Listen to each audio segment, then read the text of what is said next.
안녕하십니까, 램튜브입니다. 제가 이렇게 생업과 이 유튜브를 병행하다 보니까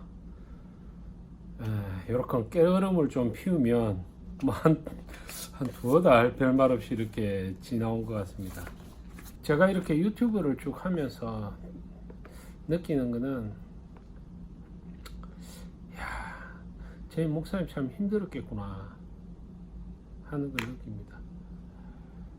하나님의 말씀을 이렇게 받아서 목회를 하는데 들어주는 사람 아무도 없고, 진짜 보석 같은 말씀을 전해도 성도 하나도 늘지 않는 그 오랜 세월을 말씀 전해오면서 얼마나 참 힘들었겠나 하는 생각이 많이 듭니다. 그리고 또 자기가 전하는 말씀에 비해서 자기의 삶을 돌아보면요, 이 말씀을 대할 때마다 참 그렇거든요. 그러다 보니까 제가 이래 한 몇 달을 깨어름을 피웠습니다. 몇 달? 한 달 됐나요? 모르겠습니다. 오늘은 굉장히 중요한 걸 할 겁니다. 굉장히 중요한 거. 어떻게 생각해 보면 아무것도 아닐 수 있는데 굉장히 중요한 내용이니까 여러분 잘 들으십시오. 이게 마음에 들어와야 뭐를 좀 알 수가 있습니다. 성경을. 구약 시대에는 신약 시대가 예언의 영역이었습니다. 그리고 신약 시대에는 예수 그리스도의 재림과 함께 이루어질 시대가 예언의 영역에 들어가 있죠. 그죠? 구약 시대에서 봤을 때는 신약 시대도 예언의 영역이고, 다가올 재림의 시대도 예언의 영역이에요. 즉, 구약 시대에는 교회 시대의 시작과 교회 시대의 완성, 즉 초림으로 인해서 시작된 교회 시대의 시작과 재림으로 인해서 완성되는 교회 시대의 완성, 즉 천국의 시대가 예언의 영역에 들어가 있는 예언의, 구약에서는 둘 다, 신약에서는 교회 시대의 시작에서 완성까지의 그 기간이 구약에서 볼 때는 굉장히 짧게 봐버리는 겁니다. 그게 지금 2000년이 흘러버렸는데요, 하나님의 시간법에서는 그게 하나로 보이는 거예요. 하나로. 딱 멀리서 우리가 산을 멀리서 보면 산 저 멀리 엄청나게 떨어져 있는 두 개의 산이 하나로 보인단 말이에요. 하나로. 아주 가깝게 보이지만 막상 앞에 산에 가보면 뒷산이 엄청나게 멀잖아요. 이해되십니까? 구약의 선지자들이 하나님의 다가올 시대를 쫙 볼 때 예수 메시아, 초림의 메시아 시대를 딱 보는데 그거는 재림과 겹쳐서 같이 보이는 거예요. 그걸 갖다가 뭐 신학적으로 예언의 이중성이라고 가르친다고 들었습니다. 근데 자, 우리 신약 시대의 사람들은요, 교회 시대의 사람들은 뭐죠? 구약이 예언을 막 한단 말입니다. 하나님의 메시아의 시대를 예언을 막 해놔요. 그죠? 메시아의 시대에 대해서 첫 번째 산에 대해서 예언을 딱 해놓는데, 우리는 지금 이미 첫 번째 산과 두 번째 산 중간에 딱 있잖아요. 그러니까 신약과 초림과 재림 사이에 있거든요. 그러면 쭉 선지자들이 구약에 쫙 예언했던 말들이 일부 성취되어 있는 교회 시대를 살고 있거든요. 그러면 뭐를 알 수 있죠? 구약에 예언하는 말들의 성취가 어떠한 방식으로 이루어지고 구약에 예언하는 언어들은 어떤 것이라는 것을 이미 알고 있는 거예요. 그래서 제가 예언이 열려졌다고 말하는 겁니다. 구약에 선지자들이 예언을 했을 때 그 예언은 해석하기가 쉽지가 않아요. 굉장히. 왜? 아무도 해석을 안 해주니까. 나름 해석을 한, 나름 기분으로 뭐 이런갑다 해석을 하는데, 지금은 그 해석을 누가 해버렸느냐 하면 메시아가 초림으로 오셔서 해석을 딱 해줘 버렸거든요. 야, 이 말은 이 말이야, 이 말은 이 말이야, 이 말은 이 말이야 하고 예수가 해석을 하십니다. 그 해석을 따르는 사람들이 누구죠? 크리스찬이죠. 크리스찬. 어떤 면에서 교회라는 것은 예수가 메시아임을 고백하는 사람들의 무리라고 했지 않습니까? 교회의 개념이 그렇단 말이죠. 그러면 다른 말로 하면 교회의 성도들, 신약 교회의 성도들은 뭐냐면 구약 예언의 말씀을 예수의 해석 방식을 믿고 따르는 무리다. 이렇게 보면 됩니다. 그죠? 네. 그러면 우리가 구약의 예언을 해석할 방법이 있고 예수 그리스도에게 열려 있으면 신약의 예언도 그 방법을 쭉 따라서 해석을 해야 되는 거예요. 아시겠습니까? 그렇게 해서 구약의 이스라엘 백성들이 범했던 실수를 신약의 교인들은 범하지 않아야 되는 겁니다. 어떤 실수? 메시아가 왔는데 못 박아버리잖아요. 구약의 백성들이. 그죠? 메시아가 그토록 고대하는 메시아가 오셨는데 알아보지 못하거든요. 여러분. 신약 교인들도 재림의 예수가 오시면 못 알아볼 수가 있습니다. 그런 실수를 하지 않으려면 예언의 말씀이 어떻게 해석되어지고 성취되는가를 알아야 됩니다. 사도들은 어떠한 방식으로 예언을 해석했는가? 예수는 어떻게 예언을 해석하셨는가? 그래서 그 예언이 예수와 사도들에 의해서 열려져 버렸거든요. 그러므로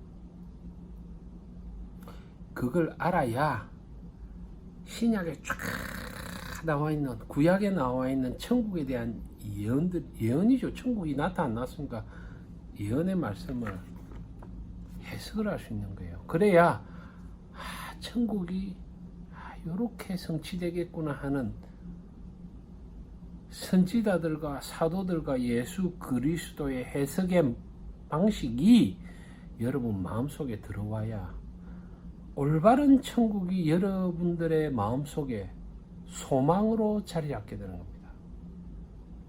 그래야 우리가 아브라함이 가졌던 소망과 이삭이 가졌던 천국에 대한 소망과 예수가 보여주신 천국에 대한 소망과 바울이 보았던 천국을 우리 마음속에 담아야 그 천국에 참여하는 자가 될 수 있는 것입니다.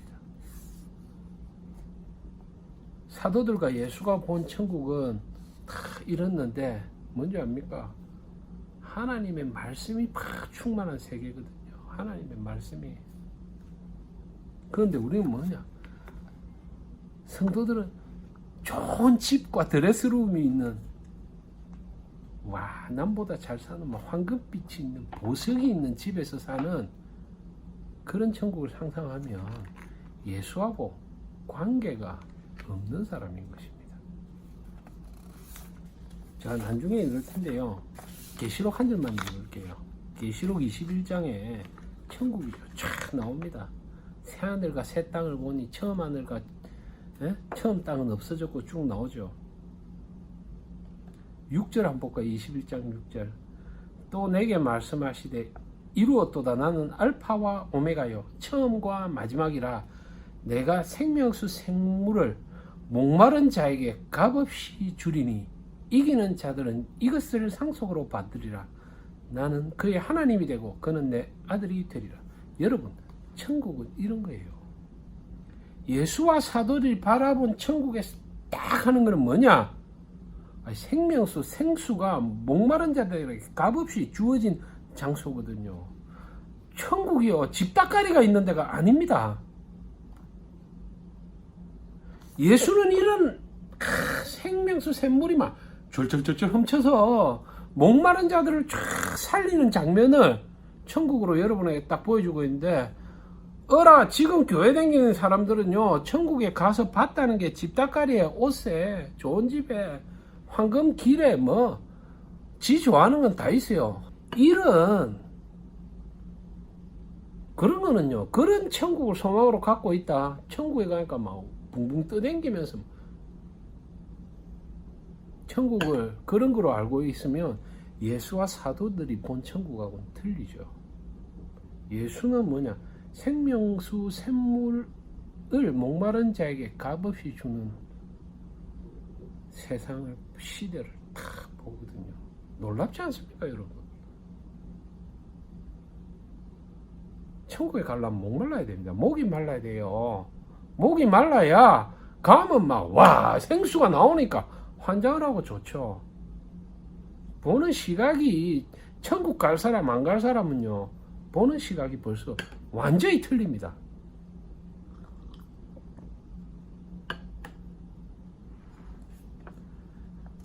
그럼 반대로 여러분, 지옥에 간다 생각하면 지옥에 어떤 게 목말라 죽는데요. 목말라 죽는다니까요. 이해 안 되십니까? 예수 그리스도의 말씀, 내가 생수를 너에게 주리라부터 시작한 그 말씀들이 어떻게 되어서 거룩한 성 새 예루살렘에서 생수가 흘러나오고,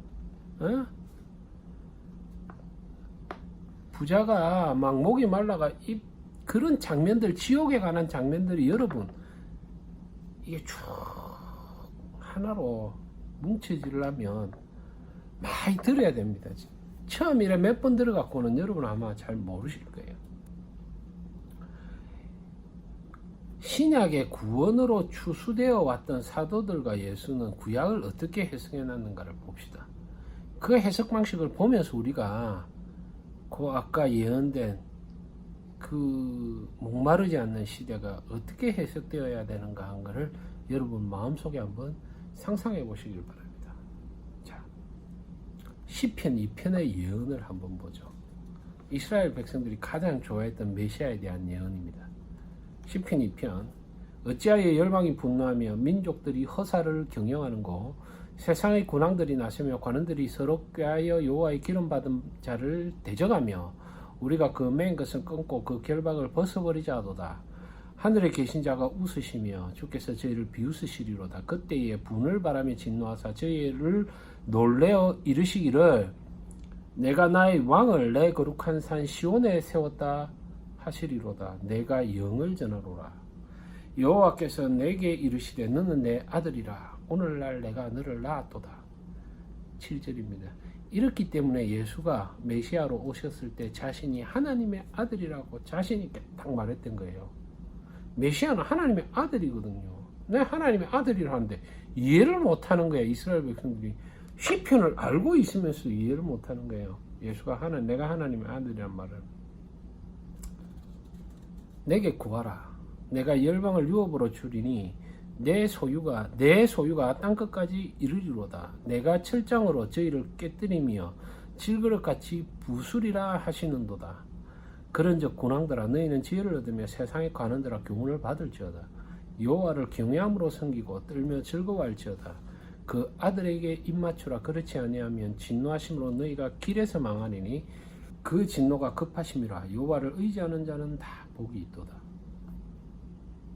방금 읽은 본문 1절을 먼저 보죠. 어찌하여 열방이 분나며 민족들이 허사를 경영하는고.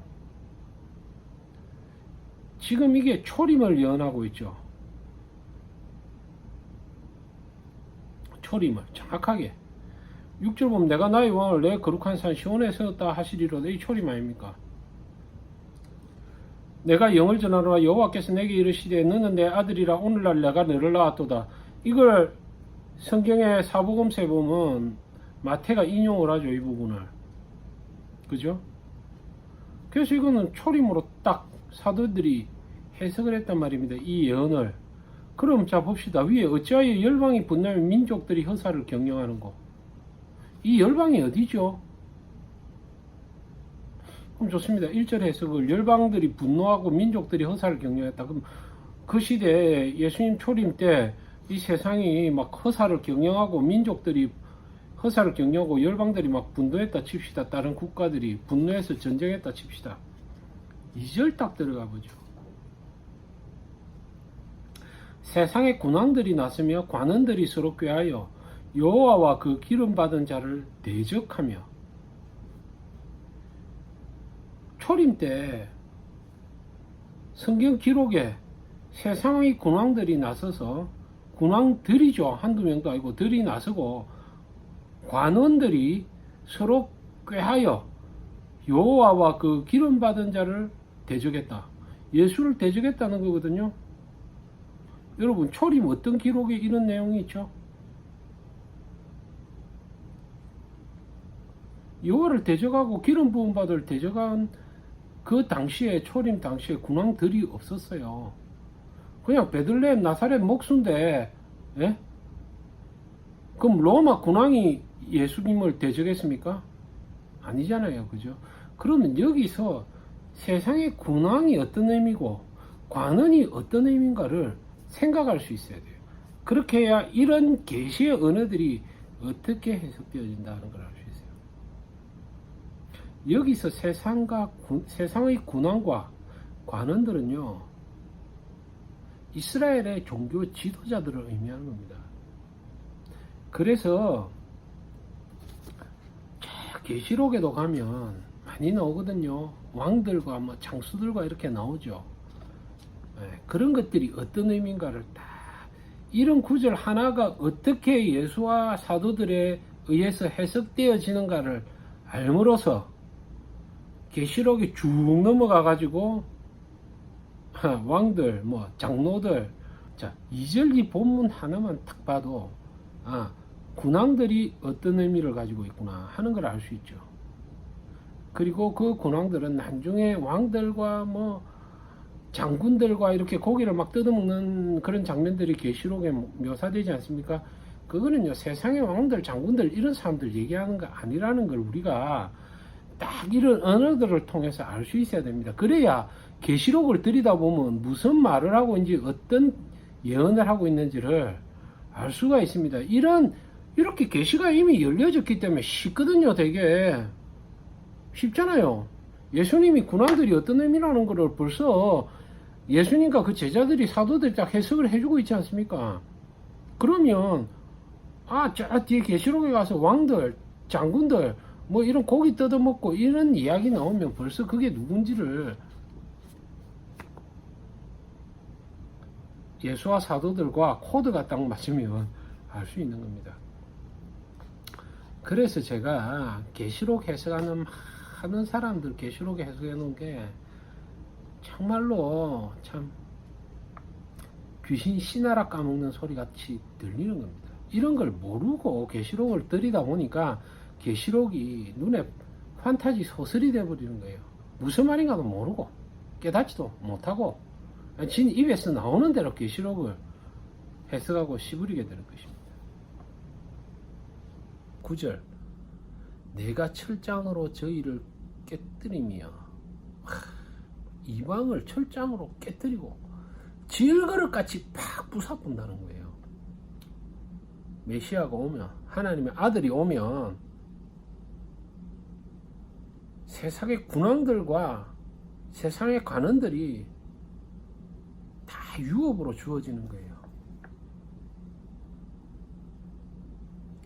그 아들에게 입맞추라, 메시아에게 입맞추라. 그렇지 아니면 진노하심으로 길에서 망한대요. 그 진노가 급하시다. 여호와를 의지하는 자는 다 복이 있다. 시편 2편 2절에 세상의 군왕들이 나서며 관원들이 서로 꾀하여 여호와의 기름 받은 자를 대적하며 그 맨 것을 끊고 결박을 벗어버리죠 하도다. 이러니 이래 예언이 되어 있는데 이 글자만 보면 이 예언의 성취가 예수로 이루어지겠습니까? 그러면 이런 계시의 언어들이 어떻게 성취되는가를 우리는 이제 알 수 있죠. 왜? 초림의 메시아가 딱 왔거든요. 이게 영적인 의미구나. 예? 죄의 매인자들을 다 죄에서 끊어버리고 죄의 결박에서 벗어버리는 예수 그리스도, 죄를 사하시는 예수 그리스도, 십자가에서 죽으심으로 죄를 사하심으로 이 말이 성취가 되는구나.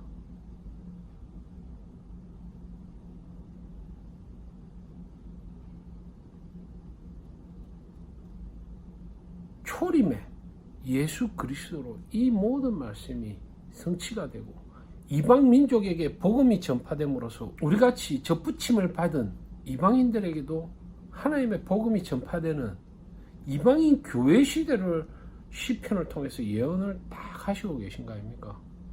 시편의 기자를 감동해서 놀랍죠. 이 예언이 그렇게 성취가 되고, 그래서 사복음서에 예수께서 자신을 하나님의 아들이라고 딱 말하는 거예요. 그래서 이런 예언의 언어들이 이렇게 해석돼야 된다는 걸 마음에 갖고 있어야 우리가 계시록에 있는 천국이 어떤 거다 하는 말, 물이 솟아나고, 그죠? 목마른 자에게 물을 쫙 마시게 한다 하는 그 의미가 어떻게 해석되어야 될지 여러분 한번 가슴 깊이 생각하고 묵상해 보시길 바라는 겁니다. 아모스 9장 10절입니다. 내 백성 중에 말하기를 화가 우리에게 미치지 아니하여 임하지 아니하리라 하는 모든 죄인은 칼에 죽으리라. 그날에 내가 다윗의 무너진 천막을 일으키고, 이 초림 때죠. 다윗의 무너진 천막을 일으킨다는 게 뭡니까? 예수 그리스도 초림으로 오셔서 죽었다 부활하시는 거죠. 그 틈을 막으며 그 타락한 것을 일으켜서 옛적과 같이 세우고 저희로 에돔의 남은 자와 내 이름으로 이끄는 만국을 기업으로 얻게 하리라. 이는 이를 행하시는 여호와의 말씀이니라. 이것만 보면 이걸 잘못 해석하면 어떻게 되죠? 예수께서 초림으로 오셔서 만국을 지배하는 걸로, 그죠? 기업으로 얻게 된다. 만국을 쳐서 속국으로 삼는 이런 걸로 해석이 되죠. 아시겠습니까? 그래 해석하면 십자가에 돌아가신 예수를 발견할 수가 없는 것입니다. 여호와께서 가라사대 보라 날이 이를지라 그때 밭가는 자가 곡식 빼는 자의 뒤를 이으며 포도를 밟는 자가 씨 뿌리는 자의 뒤를 이으며 이런 산들은 단 포도주를 흘리며 작은 산들은 녹으리라. 놀랍지 않습니까? 이거 무슨 말이냐면 되게 풍성한 시대를 예언하는 거죠. 줄이지 아니하고 목마르지 아니하는 시대. 예수 그리스도를 통해서 성취되었죠. 내가 내 백성 이스라엘에 사로잡힌 것을 돌이키리니, 예수 초림 때 이스라엘에 사로잡혔다가 돌아왔습니까? 전혀 그렇지 않죠. 그래서 육적으로 해석되는 게 아닙니다. 성경은 특히 예언은 그렇게 해석되어서는 아니 되는 것이죠. 저희가 황무한 성읍을 건축하고 거하며 포도원들을 심고 그 포도주를 마시며 과원들을 만들고 그 과실을 먹으리라. 이거 다 초림에 대한 예언입니다. 내가 저희를 그 본토에 심으리니 저희가 나의 준 땅에서 다시 뽑히지 아니하리라. 이는 내 하나님 여호와의 말씀이니라. 여러분, 아모스 9장 이 아모스 9장 10절의 말씀을 유대인들 식으로 해석을 하기 때문에 아직까지 메시아도 안 왔고, 성경이 어떻게 성취되는가 해석을 해낼 수가 없는 거예요. 본토에 심으리니 저희가 나의 준 땅에 다시 뽑히지 아니하리라. 15절 그랬잖아요. 그랬습니까? 본토에 심겼습니까?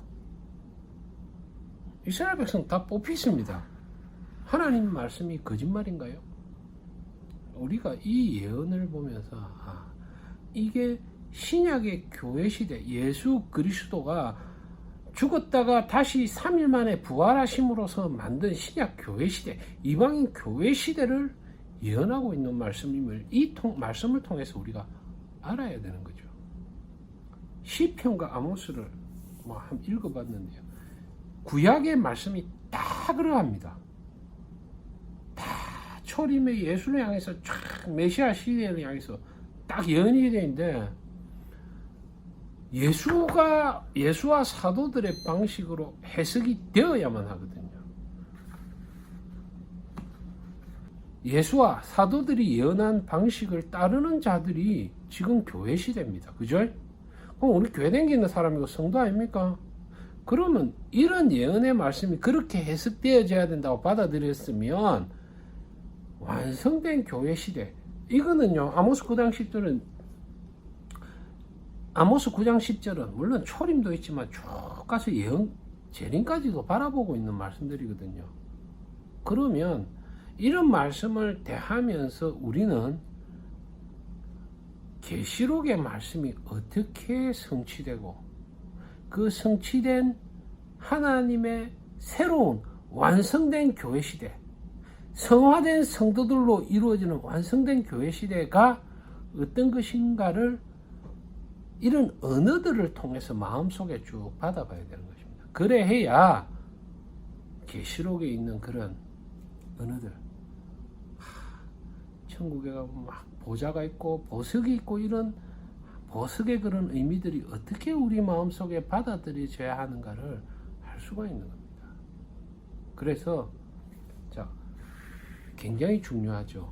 이런 예언의 말씀들이 사도와 예수가 어떻게 초림의 교회 시대로 해석했는가를 알아야 계시를 보는 우리의 눈이 열리고 신약의 예언의 말씀들을 여러분들이 바로 해석을 할 수가 있는 것입니다. 누구와 같이 예수와 사도들이 해석했던 방식으로 사도들의 예언의 말을 해석할 수 있는 것입니다. 어려워서 이런 말씀드리는데 여러분이 잘 이해되시기를 바라고요.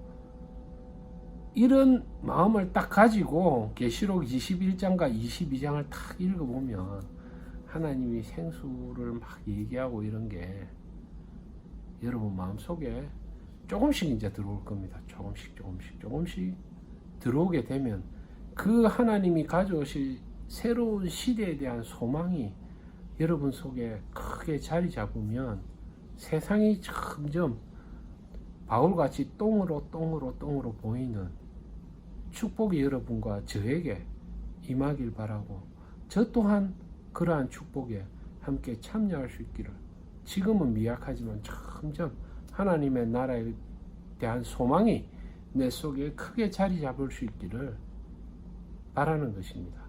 감사합니다.